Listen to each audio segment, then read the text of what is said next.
কখনো কখনো একটা রাস্তা তোমার মনে এমন কিছু রেখে যায় যেটা বলে বোঝানো যায় না, শুধু অনুভব করা যায়। আজ আমি ঠিক সেই রকম একটা সফরের কথা তোমাদেরকে বলবো, যেটা আমার হৃদয়ের খুব কাছের, আমার খুব প্রিয় জায়গা মুকুটমণি। যাওয়ার এই রাস্তাটা যেন মনে হচ্ছে প্রকৃতি নিজের হাতে আঁকা একটা আঁকার বই, আর আমি সেই পাতাগুলো উল্টে উল্টে চলেছি। চারিদিকে সবুজ গাছগাছালি, ছোট ছোট ডিবি, দেখতে ঠিক পাহাড়ের মতো। মাঝে মাঝে গরু চড়ছে মাঠে।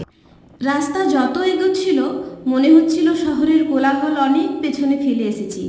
আর হ্যাঁ, সবচেয়ে সুন্দর মুহূর্ত ছিল ড্যামে জল ছাড়া। এই যে দেখুন, পৌঁছে গেছি। সত্যিই এক অসাধারণ দৃশ্য। বিশাল ড্যাম, আর তার বুক চিরে গর্জে জল পড়ছে নিচে। দূর থেকে দেখতে দেখতে যেন মন থমকে যায়। সেই শব্দ, সেই জলরাশি, সেই দৃশ্য এক কথায় খুব শান্তি আনে মনে। প্রকৃতির এমন শক্তি, এমন রূপ আগে খুব কমবার দেখেছি। এটাই এশিয়ার বৃহত্তম মাটির বাঁধ, আমাদের প্রাণের প্রিয় জায়গা মুকুটমণিপুর। একদিকে শান্ত রাস্তা, অন্যদিকে জল ছাড়া ড্যামের তীব্রতা।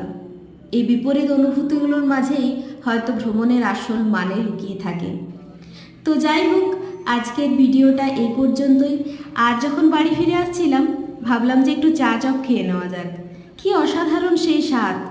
তো আমরা চা চপ খেয়ে আই লাভ মুকুটমণিপুর বলে একটা টুরিস্ট স্পট করা আছে, ওটা দেখে বাড়ির পথে রওনা হয়েছিলাম। এই যে দেখুন সেই চপের দোকান। সত্যি এই স্বাদ কখনোই ভুলবার নয়।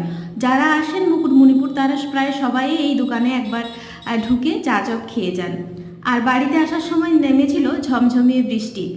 ভিজে যাওয়াটা আমাদের জন্য ছিল একটা বাড়তি প্রকৃতির দেওয়া উপহার।